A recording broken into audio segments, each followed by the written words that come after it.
Running this channel is an extreme sport, guys.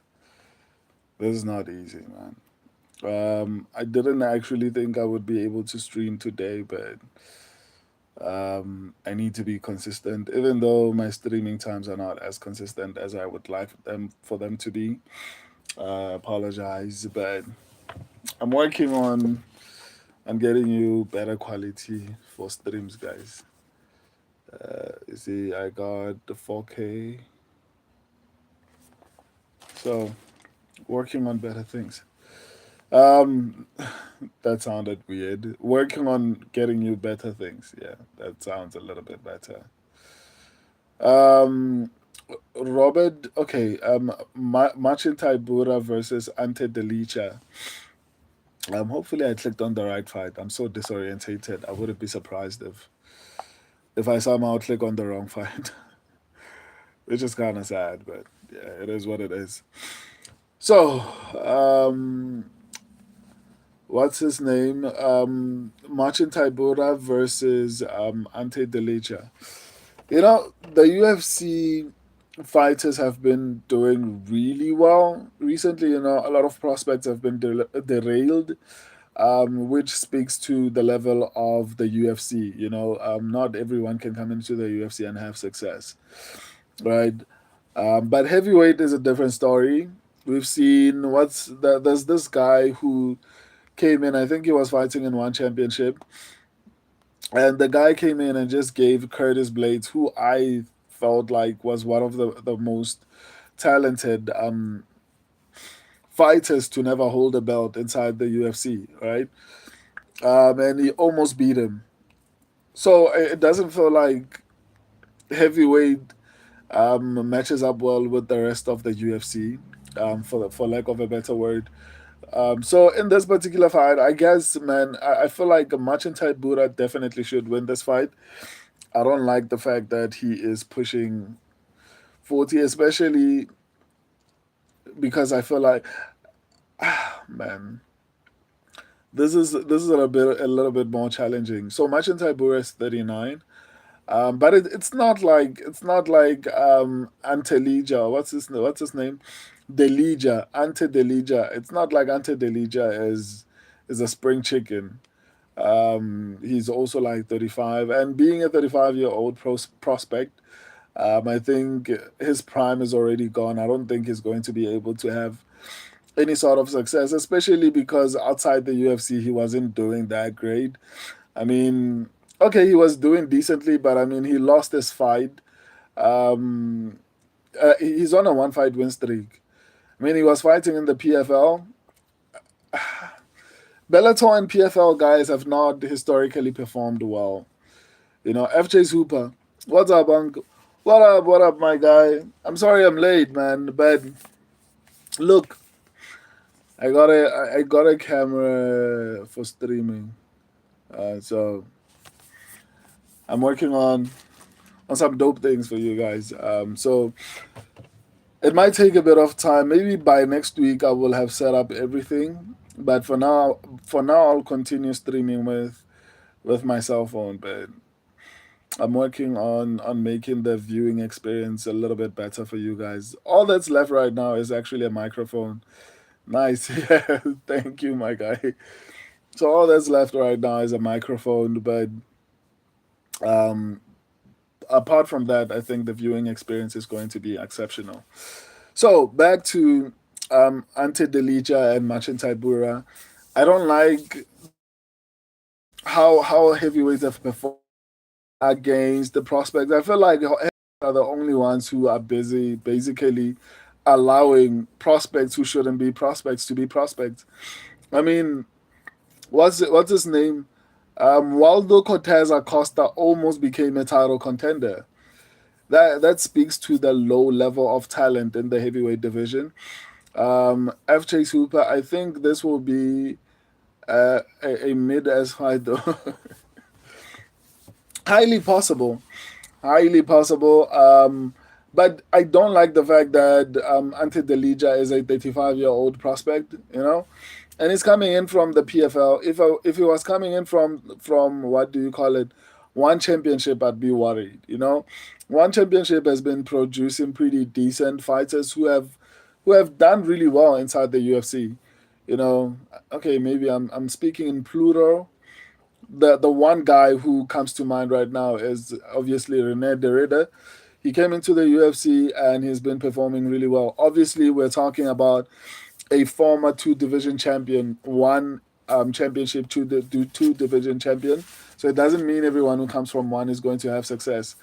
But PFL guys, man, historically have not performed really well. But I mean, we're talking about heavyweight, so it wouldn't surprise me if this Ante Delija guy comes in and actually finds success. However, my other issue is that Ante Delija couldn't even be consistent. Like he's not even on a win streak. Like I don't know why he's coming into the UFC. To be honest, maybe the UFC is realizing they don't have talent, so they're trying to um, insert or inject the talent into the heavyweight division. Probably that's what they're doing because this guy is on a one fight win streak. Let me see. Yeah, he's on a one fight win streak, and that was enough to actually get him into the UFC. I mean, and then before that he was on a before he lost, he was on a one, two, three, four, five fight win streak, and then he lost before that, and then was on a two fight win streak, lost before that, and then was on a three fight win streak, lost before that.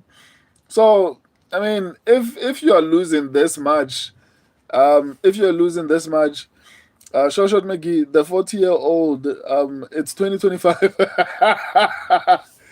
Shoshot McGee, what up, my G? I was showing FJ Zupa. I'm preparing to have better streams for you guys. So 4K, 4K. This was very expensive, but all worth it for you guys. So all that's left is RGB lights. I need to get RGB lights, but I'll work on that one step at a time. Um, um, FJ Super, what 40-year-old am I picking against the squad?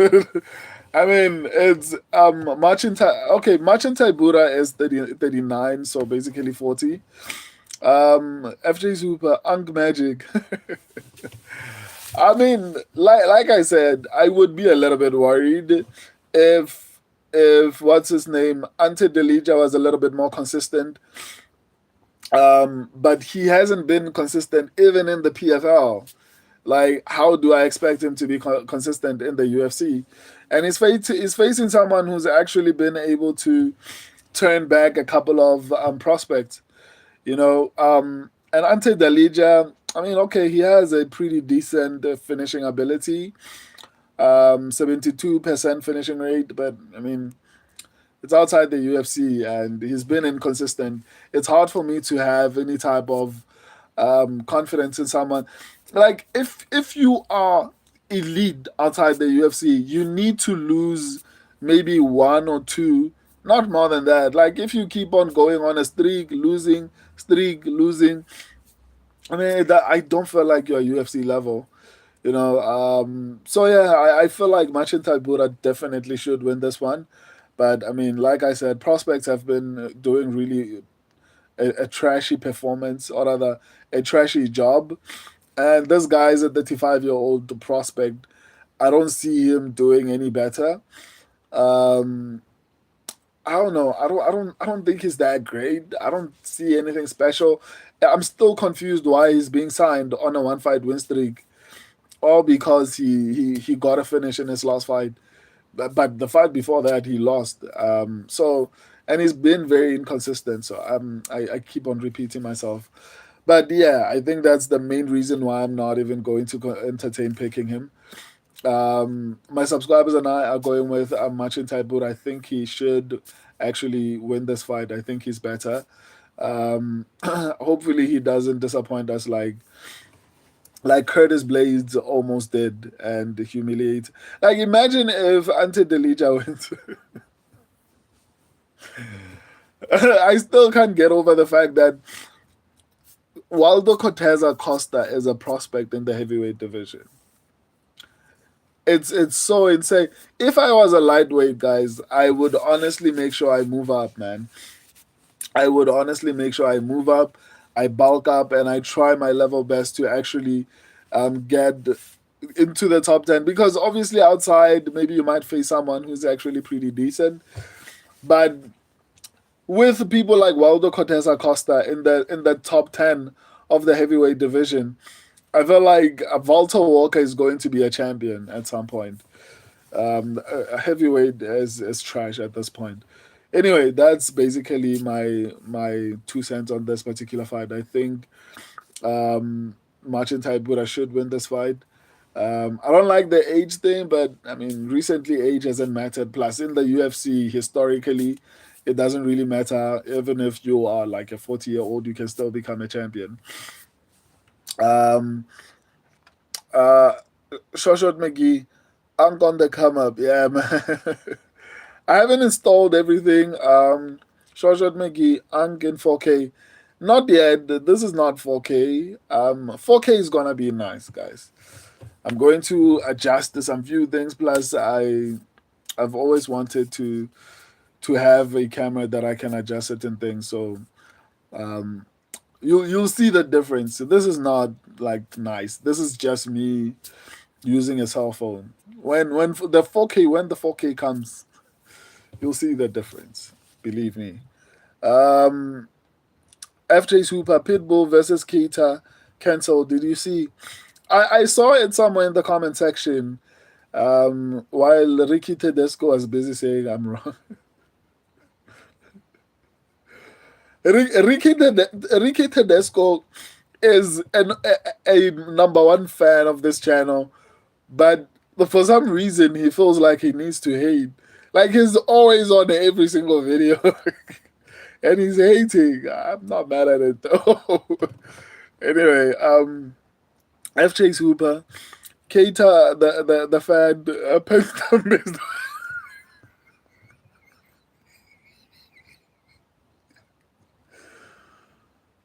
Alright. You guys, like, can you guys just go a day without being offensive? Like, what's wrong with you guys? What's wrong with you guys? These guys. Jojo McGee, Keita fumbled the bag. Yeah, hard, man. FJ Super Pitbull was very winnable. Yeah, that's why I picked against him. Even though I was a little bit worried in that particular fight, I still felt like Keita had a shot at winning that particular fight. FJ Super, Ricky randomly started shitting on me a while back.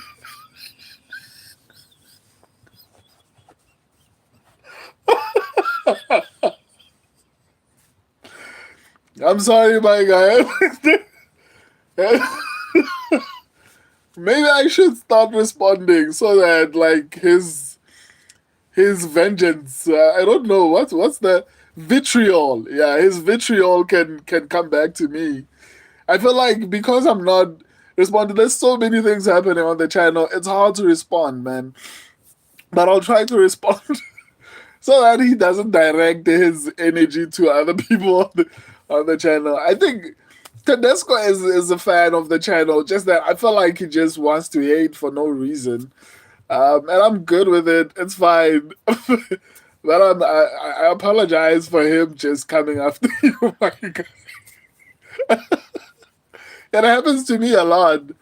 But I've accepted that's who he is. It's cool. That's the relationship we have on the channel. He hates on our picks.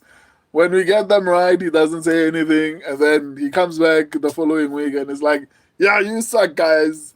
And then randomly he comes onto the stream and he's like, "Shout out to you guys. You are actually doing a really good job.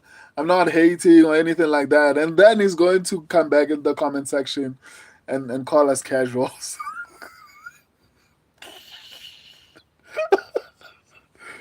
Alright. YouTube MMA fans, like you need to see humor in everything MMA fans say and do. Otherwise, you're forever going to be hurt, man. Like, like oh man, FJ Super. He doesn't like me for some reason. I think he can tell that you are one of the more consistent people. And I replied to you and Shawshot McGee. I wouldn't be surprised if he goes after Shawshot McGee. I think he realizes that I respond to you guys. I respond to everyone, but our interaction, I think he can tell it's a little bit different. And you're always commenting, so he's like, and you get a lot of likes. You and Shawshot McGee, like a lot of your comments get a lot of likes. So I think maybe he doesn't like that. Maybe he's like, F this guy, dude. Like, he doesn't deserve this. Because I've seen your comments at some time. Like, there was a time where I saw your comment and it was like on 30 likes or 40 likes or something like that. And that's crazy. So I don't think he likes that. I don't know. Where's Ricky? Ricky, you need to join the stream so that you can answer these questions for us. What did we do to you? And he's going to say he's not hating. I know that.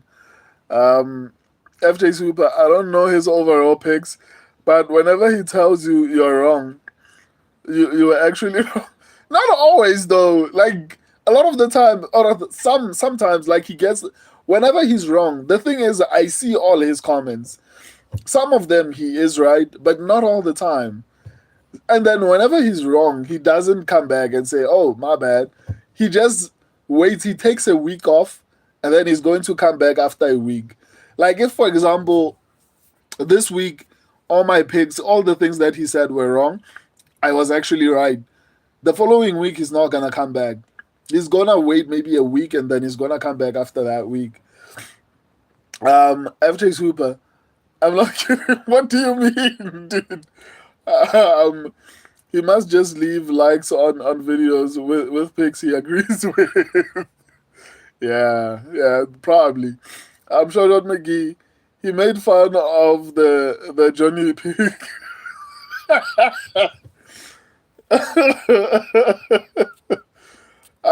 Johnny Walker, FJ Super. I stopped commenting because YouTube hides my comments, but I can find them. I mean, it's your name. I told you though that your name, like obviously YouTube can tell that you're saying your name is FJ Super. So obviously they're going to be like, okay, this guy is a menace. Let's hide his comments. I'm sure Shot McGee, Johnny cooked for for me. I need to check. I didn't see what he said. Shot McGee, yeah, YouTube doesn't show my comments anymore. No, are you serious? No, Shot McGee, I see your comments as well. I think FJ Super, the problem is his name. Shot McGee, I see your comments. But no, I'm lying. Short, when was the last time you commented? But normally when I'm scrolling through comments, I sometimes see yours pop up. Um, the one that I'm confident that it doesn't appear is when FJ Hooper comments.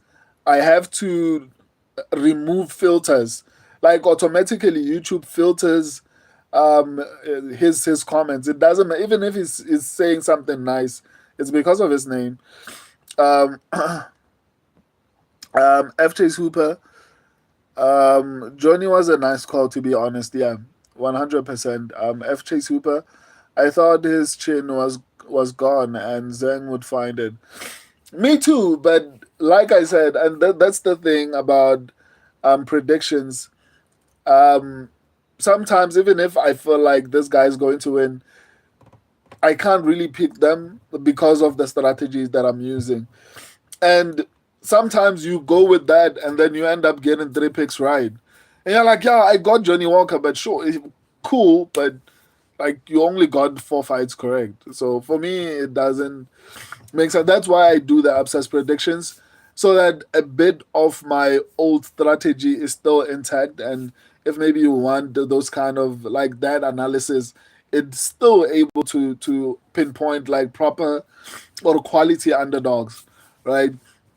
But for me, overall, I think this strategy that I'm using right now is a little bit safer and more consistent, you know? Um, Shoshat McGee, Asian just too small. Needs to go to 185. Yeah, I agree. In hindsight, I agree. FJ Super, he didn't look too small against Smith or other light heavyweight. Fair point as well. But I think he would fit well at light heavyweight. FJ Super, he is a can crusher. Wow. Jojo McGee, Zhang might cook at 185. I agree, man. I 100% agree. Guys, I have three more fights to break down. There might be a little bit of a pause in between, but I'm going to make sure that I break down all these fights. I actually didn't think I would break this fight down for 20 minutes. My plan was to come online, break down fights quickly, and then finish. And then you guys joined, and now the stream is 20 minutes. FJ Super, his legs are too big. Most of his weight is in his calves. Okay, you mean Zen? Okay, FJ Super, deuces, deuces, guys. I'll see you on the next one. I'm going to stream another fight. Just turn on your notifications if you're new. Sharp.